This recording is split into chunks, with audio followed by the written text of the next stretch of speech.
Welcome to the Am I Hunting Podcast. In this episode, we're going through the 12 Days of Christmas, Hunter's Edition.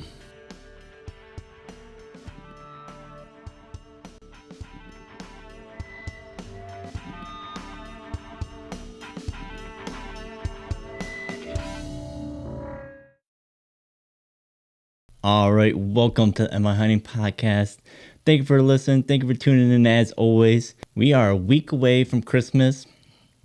And on this episode, and in spirit of things, I wanted to go through and do a kind of a Christmas list for hunters. So basically, this is the 12 Days of Christmas Hunter Edition. So I'm breaking down 12 different Christmas ideas or things that a hunter would need or want for Christmas. But before we get into the episode, if you enjoyed this video, hit that like button, subscribe to the channel, share the show with your friends. Be sure to head on over to mihuntingpodcast.com. Check out all the content available. If you want more, hit that join us button, become a member. Your membership supports this show directly and grants you special access to exclusive members content, discounts, and giveaways. So let's get into the 12 Days of Christmas, I guess Christmas list, I should say. So for number one, it's pretty easy. It's one that is always a fail-safe for me, and that is a trail camera. So for most people, you can never have too many trail cameras, and at some point, eventually those trail cameras are going to die or start failing in some manner that you need to replace them. So I never seem to have an issue with having too many trail cameras at my disposal. So and with these, you can really kind of go, really any price point.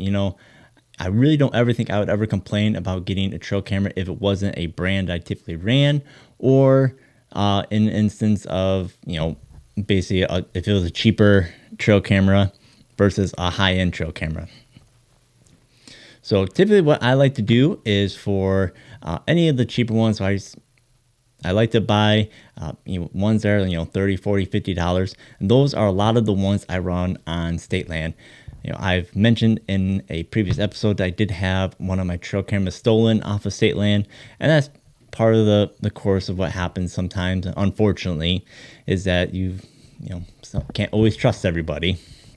So a nice cheap trail camera that's just going to give you the intel, and one that you may not necessarily be too heartbroken if it gets damaged or stolen or lost or whatever. But if you wanted to show that you care a little bit more, then going with a higher end camera may be the way to go. With that, usually what I would say is that some form of cell camera. Now again, the cell cameras are much better priced than they have been in years past, but you do have the added cost of usually having to link it to some form of cell phone carrier that's gonna cost you additional for the data for those for the pictures or videos or whatever you're getting sent. But they are fantastic gift. They're really nice in areas where you don't need to, or you're not wanting to really put, a lot of foot traffic into the area. You just want to kind of set that camera there, let it kind of soak and collect data and make those, that way you're not having to go in there and check those cards on a routine basis. So the two that I run, I've got two different brands I currently are running right now, the Tacticam as well as the Muddy brand. So both of them are very good quality cameras. Now they both kind of, at least from what I've ran so far, they both kind of have a plus and minus or pro and con to each of them. So we'll start with the Tacticam. Tacticam does seem to have a better deal in regards to the data package that you can purchase.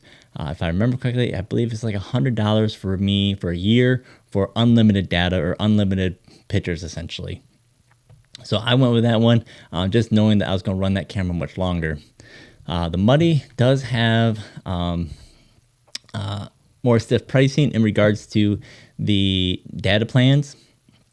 So that one I am only running, I think it was like 500 or 800 pictures per month, but it's still more than what I've actually ran into. But if you're definitely putting that trail camera in a high traffic area, something like a food plot or a bedding area or something that we're just going to get a lot of photos, then, or if you at one point get a lot of false triggers, you are going to have to either you're going to end up paying for it.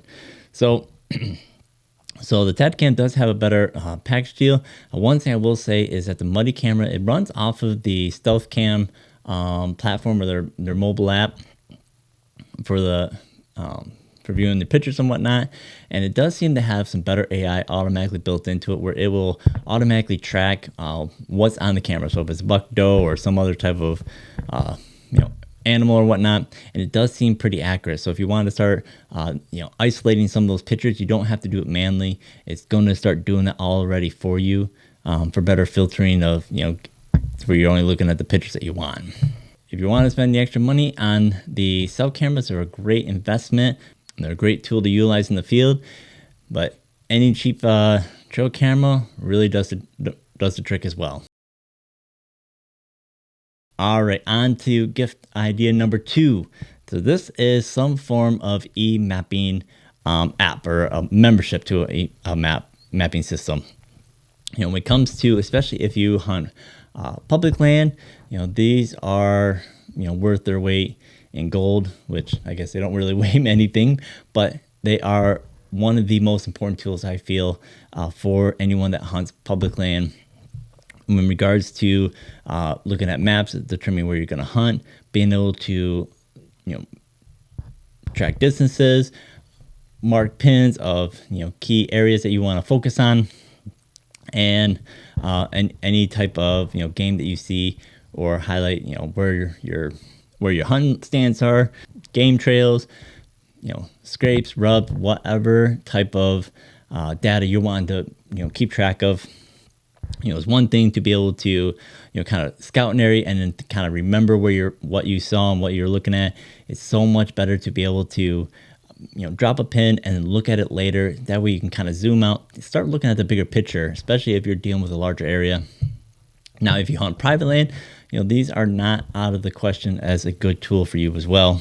I've used one for years at being able to track, my food plots, stand locations, camera locations, deer sightings. So I'm kind of building up a base of kind of how I have my hunt property set up and how the deer utilize it. And I can start looking at that again after the fact, at the end of the season, to see if I have to make any adjustments or tweak my plan at all for the upcoming season. Now, I've ran several different ones. So you've got, of course, you've got Onyx Hunt, HuntWise, HuntStand, and Spartan Forge are the ones I've worked with. Onyx is probably one of the biggest ones, but I also, at least in years past, have noticed that they were the most expensive. But they do have kind of more of a national platform. They certainly have a lot more resources to utilize with that one.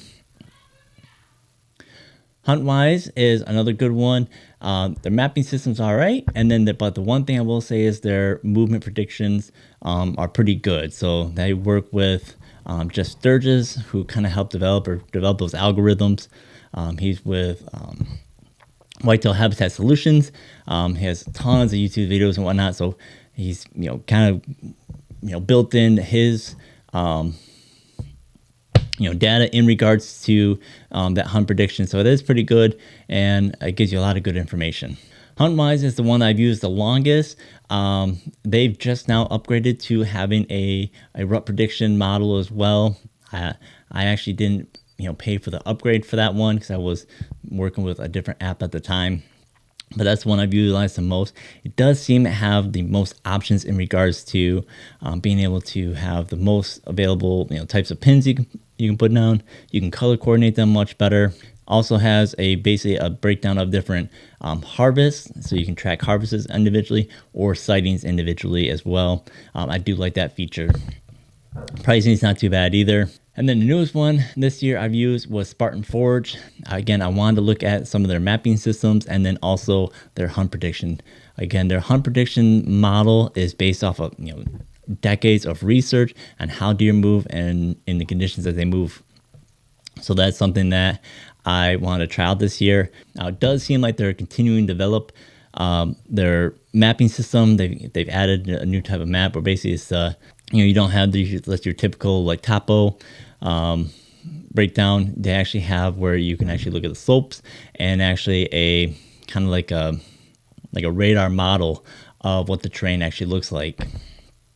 And then they just recently upgraded to for update some of their property info. So now you can look at more in detail the different types of properties out there, if it's state land or federal or private.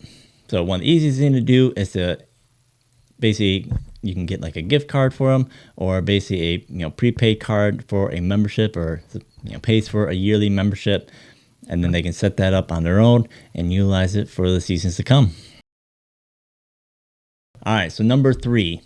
So this is some form of new hunting camo. Now again, camo is not necessarily something that I put really high on the priority list in regards to getting the latest and greatest pattern or whatnot. I've kind of backed off on that mindset a little bit, that had to get the the absolute best camouflage in regards to the pattern of being able to blend in. Usually it's as long as it breaks up your silhouette pretty good and matches the environment around it. That's usually what I'm looking at right now in regards to types of camos and camouflage patterns and whatnot. Right now I've kind of got a mismatch of some different patterns and different brands and whatnot. But any type of hunting apparel in regards to your camouflage or stuff that you're going to wear out in the field. So whether that's a new hunting jacket, some base layers built, some base layer equipment, that's one area that I will say that is worth paying a little bit the extra money and get a good quality base layer. A lot of it is going back to the standard wool, because it just holds up better to the wear and tear. It doesn't break down or doesn't start to smell or whatnot in regards to if you start sweating. Also performs a little bit better in regards to when you start to get wet. So if you are sweating, or if you get caught up out in weather, it's still going to perform very, very well and keeping you warm while out in the field.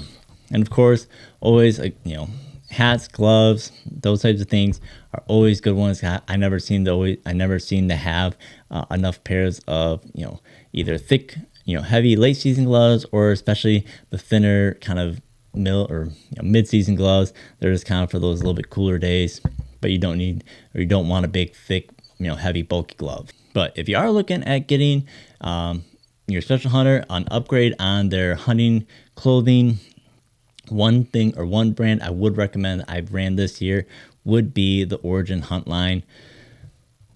The big thing is that this is a US based and source company where everything's made right here in America. If you listen to the show at any length of time, that I'm a big proponent of that. And so far, running their clothing for the season, I'm very impressed with the items I currently have. So I currently have their base layer. The one thing I'm really a fan of is their Ninja hoodie. That I wear, I think, on every single hunt this year. I don't think there was a hunt that I didn't have that particular piece of garment on. It held up very good to multiple wears throughout the season. So when I was doing my all day sits, I wasn't washing those garments in between hunts, and they were holding up in regards to the daily wear, as well as not getting built up with stink from sweat or just the elements of me wearing it all day long, multiple days in a row. Another piece of gear that I'm very happy with so far is their stealth wool jacket. This is a really nice kind of like a mid-weight jacket. It's not too thick of a jacket, but it's very dense. And again, with it being kind of like a wool polyester blend, it's able to maintain your temperature quite well. Even if it's wet, with that wool component, it still keeps you nice and warm. The other thing I like about it too is, again, it's not too bulky of a jacket. So especially if you're in a tree stand and you're trying to draw your bow back, it's not getting in the way. Now, I will say with that jacket, it is more of a early to mid. You could wear it in the late season if it's not too cold. But if you're sitting for an extended period of time, that jacket is a little light. But I was able to, basically wear that jacket underneath a little bit heavier jacket or another layer on top of that. And that worked out absolutely, perfect in regards to being able to maintain temperature in those colder environments. And for me personally, for the upcoming season, I am going to invest into their stealth wool pants, as well as getting their basically their outermost, late season gear. Their basically their parka and their pants that can go over top that base layer, that stealth wool layer, and then that final layer on top. And I'll be able to cut down a lot of my other base layers or supplement layers I usually wear throughout the course of the season. So again, you can always pick something that's brand loyal for your individual hunter. But if they want to try something new and support US product, then the Origin Hunt line is a pretty good one, and their price point is right on par with a lot of the other manufacturers for any of the premium hunting lines. And number 4, since we are on the topic of clothing, then let's go ahead and talk about thermal gear. As covered for number 3, I already talked about base layers. This is going to be more so in regards to basically really 2 things: keeping your hands warm and then keeping your feet warm. So one of my favorite things to do is to have some rechargeable hand warmers. I like having the the hot hands or whatnot, but the rechargeable ones are much more reliable, and you actually save a little bit of bank and cut down on some of the trash of having to get rid of those old chem packets once they've worn out or dried out or gotten wet even. The other nice thing about a rechargeable hand warmer is a lot of times they also have a USB port in them to where they can be utilized as a battery backup. So basically a power bank. So if you have your cell phone or a camera or something like that out in the field with you and that battery gets low, you can charge it with that hand warmer / power bank. And they actually do a pretty good job of being able to boost your power on whatever device you had. I actually tested one of mine out recently, and it was able to bring up my phone charge, a good like 30% while I was out hunting in that time frame. So they do carry a lot of power. And again, much more efficient in regards to as a hand warmer, and it also has that ability to be a power bank backup for your electronic devices. And then the other one is keeping your feet warm. So a good quality sock. So I usually, again, am very particular about keeping my feet warm. I discussed before, one of my tricks is to use some deodorant or antiperspirant.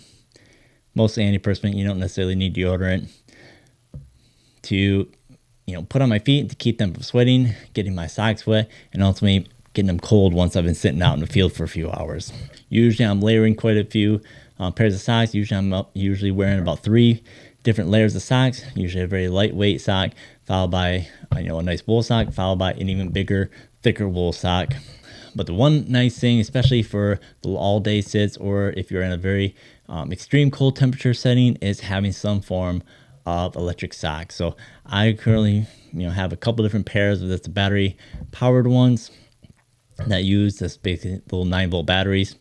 They work all right, but having a nice quality rechargeable sock is something I'm going to be investing into the future just to keep my feet warm.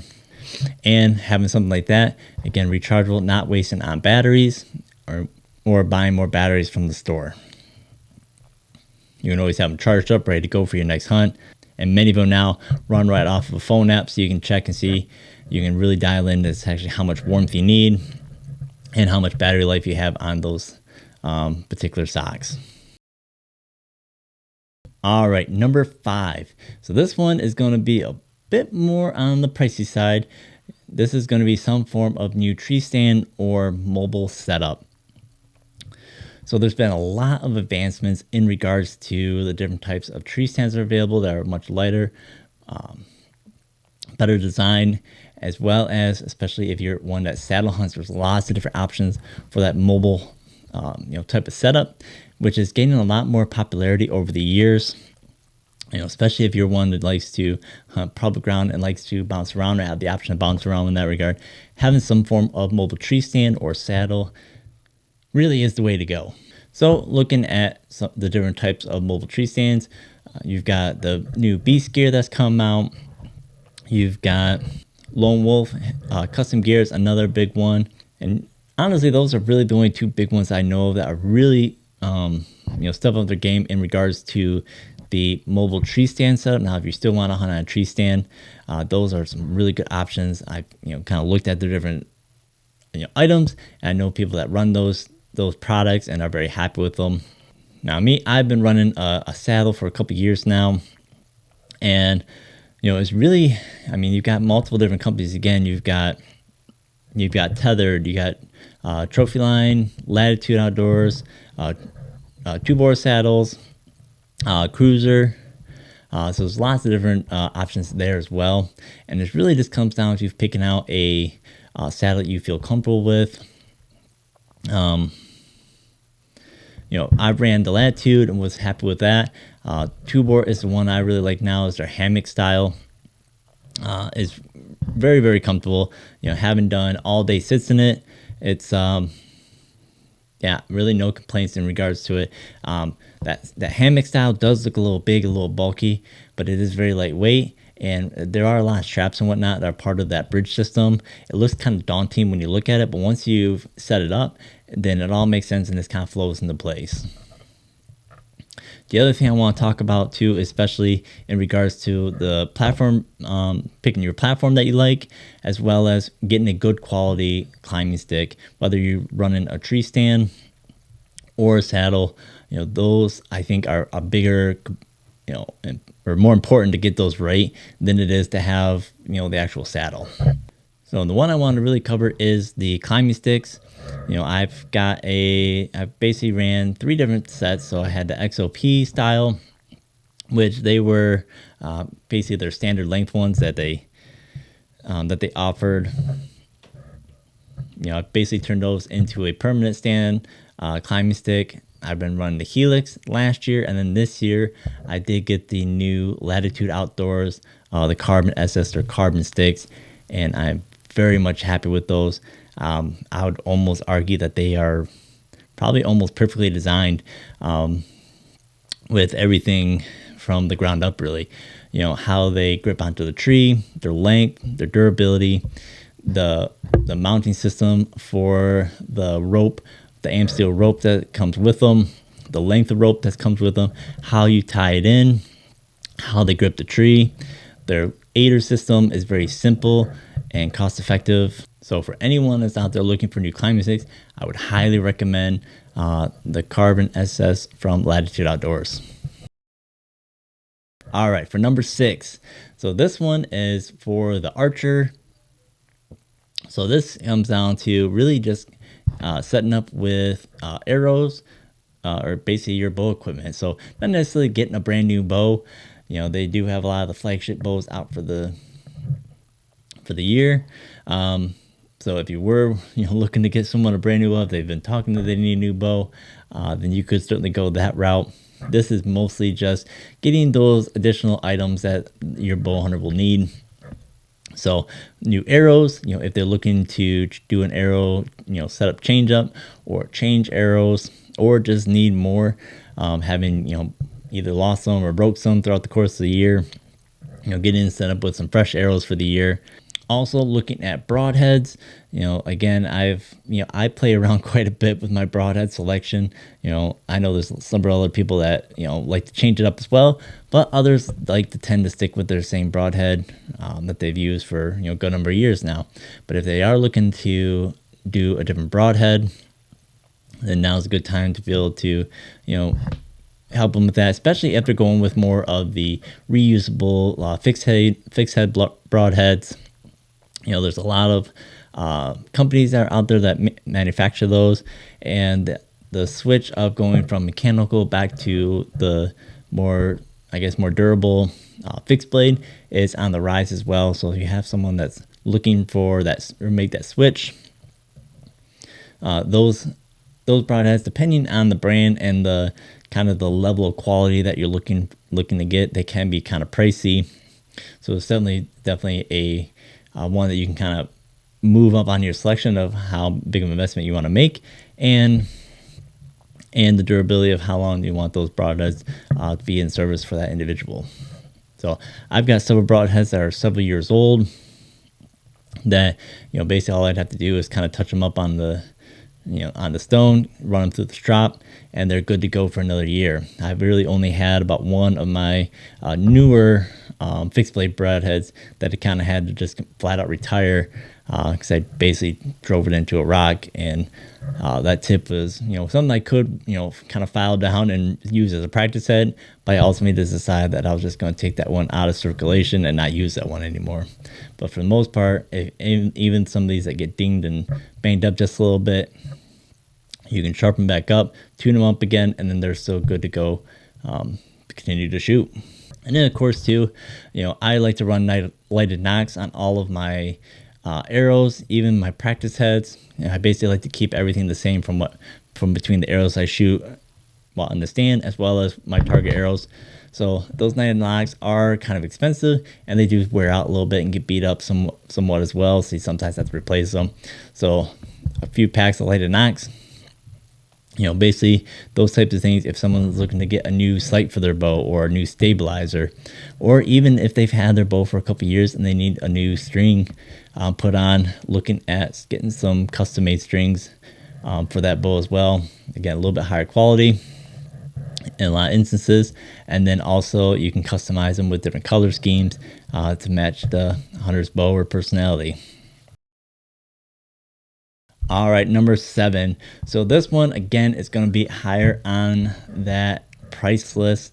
This is ultimately if you are going to get someone a brand new bow, or on the other hand, too, looking at getting a new firearm, whether that's a new rifle, shotgun, those types of items. Those are also a great gift and a very good investment for any hunter, really. So I will say, make sure you keep track of your local laws on gifting firearms. So especially if you got a young hunter or someone that's new into hunting that may not have a big collection of guns that just yet, that are looking to try something different. But then also looking at things that are going to be more suited for me. Basically I've looked at looking at getting some more specialty firearms for doing like coyote hunting, or looking at different types of guns to be able to do more of the tracking or spot and stalk type hunting. Something that's going to be a little bit easier to carry through the brush than my standard hunting rifle. All right, number 8. So this one, we're going to step out of the hunting world for a second and talk about anyone that likes to go fishing. So fishing gear. I mean, it's that time of year, at least here in the north, where we're looking at it is we're right on the verge of ice fishing season. So anyone that's into ice fishing, you can always utilize having some additional tackle for that. An easy one to go with always is some additional tip-ups, jigging rods. If you're looking at a heater, you can also, if you wanted to be really special, you could always go with a new pop-up shanty. There's kind of your a plethora of options that you have available to in regards to, especially on the ice fishing side for this time of year. It's always a good one that they can utilize right away when a lot of the lakes are starting to freeze up. But then also, if you got someone that's not necessarily into ice fishing, or if you're looking at getting someone set up for more of their summer fishing routine, then always looking at a new rod, new reel, fishing tackle, so fishing lures. Depending on the type of fishing that they're into, you can always fine tune those items based on their preference of fishing. And then also, another thing is too, regardless of the type of fishing, always some type of fish processing, equipment, fillet knives, descalers, or one that I'm looking to hopefully get is a nice little table that I can work on, basically cleaning fish. Once I get home, have a nice little sink, nice table to work with. So with this, it's not just for hunters, it's also for those who are out there fishing as well. All right, item number 9. So this is going back on the hunting side. So any type of game processing, in regards to a nice quality buck knife, or, a knife to either process your deer out with, or for gutting, you can always get away with going kind of with the cheaper kind of the bulk store type, you know, hunting knives and whatnot. But having a nice quality hunting knife that's going to maintain, the big thing is maintaining this edge and be able, handle, when you start cutting into a little bit of bone. That's going to hold its edge and be really nice to utilize.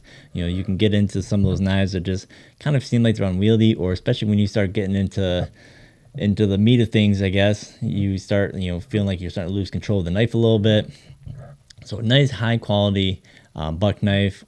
And you can even get real fancy with these. You can start getting into more of the custom knives or the very high end, basically, like, again, custom knives that can be personalized for the individual. But even that, just a good quality, hunting or good quality buck knife or gutting knife is good. And another thing is another nice, kind of like you can do even like a kit where you get a nice bone saw. Those are been, I think, kind of my godsend of being able to, especially get past that, get through some of the pelvis a little bit, cut through some of that bone when needed.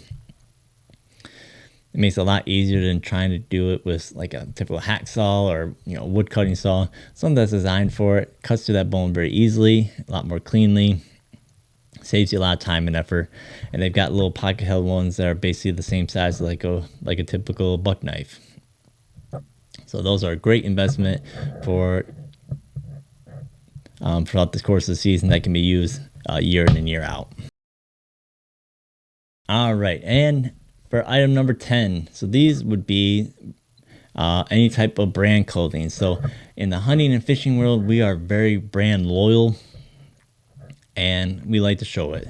So that in regards to any type of clothing line that available from any of the outdoor manufacturers, so whatever brand of hunting equipment that they like to use, getting them some form of clothing that goes on with it. It's a good way for them to be able to show off their brands, essentially. So I'd be amiss if not to highlight my own. So we've got, of course, hats. Sweatshirts are always a big one for the outdoorsman. But any form of t-shirt, hats, jackets, those type of things, they'll be sure to, you'll see them wearing it more so than not. All right, number 11. So this is in regards to going back to getting right into the actual hunting side, looking at optics. And if your hunter's in the market for a new scope or binoculars or rangefinder or spotting scope, these are another very good gift idea or gift item. Especially if towards the end of the season, where if they've made any mention that they need, a new pair of binoculars or better pair of binoculars, or they need a new scope for their rifle, or if they'd really wish they had had a spotting scope to be able to really take a look at game from a distance. And with this one, this is kind of, you get kind of what you pay for these types of items. If you, depending on how much you spend, usually looking at the higher price point is the better quality glass, the better warranties typically.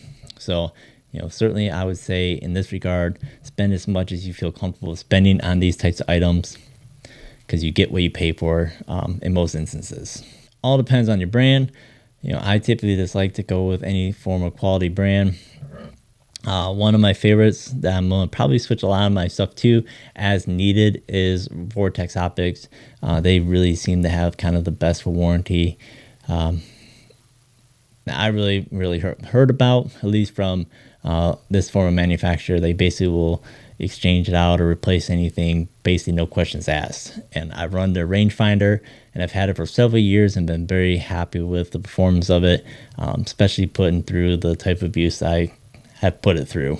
But really, any good quality brand, looking at, again, whatever price point that you can afford and be comfortable with. All right, and then for number 12, this one's kind of a cop out, I guess, or a way around things a little bit, and that is to basically take your outdoorsmen and take them to some form of sporting goods store and let them pick out their own gift. So I saw a video of this just the other day, and it kind of made me laugh a little bit, as to of just the idea of putting someone in that situation of you give them kind of a price point and then you send them out into the store and now they have to kind of browse the shelves and weigh the options exactly what they would really like to have. You'll probably end up spending more time in the store than you anticipate because they're really going to analyze what they really want. And it'd be kind of a fun thing that you can kind of do together. May not necessarily be the most fun for the gifter, but for the giftee, they're going to have a very good time of being able to browse the store and look for something that they really feel like they want and need. And then it's more than just an opening thing on Christmas morning.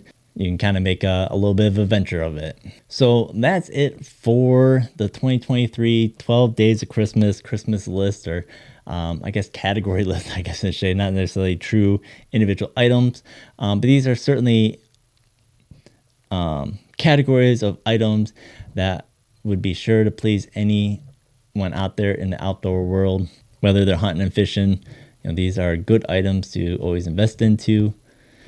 These are always good gift ideas. Sometimes I hear that it's hard to buy for hunters. Sometimes it can be a little bit in regards to sometimes we're a little particular about what we like and the brands that we like to run. But at least gives you at least the general idea of some items that you won't really go wrong on. You just have to maybe know that hunter or that fisherman a little bit to find that, to really dial in exactly the type of game that they're going after and what they're really looking for. But again, this will set you on the right course. Now, certainly there's lots of other items out there. These are just kind of the ones that I would be happy with getting myself. So with that, again, we are down to 1 week left until Christmas. Hunting season is drawing to a close here shortly for the state of Michigan. So if you're still out there, like myself, trying to get out there and fill a few more tags, best of luck to you. And again, we're looking at the closure of a lot of the hunting seasons, and then a lot of the winter fishing opportunities are open up. So with that, Merry Christmas. And as always, get out there, be safe, and have fun.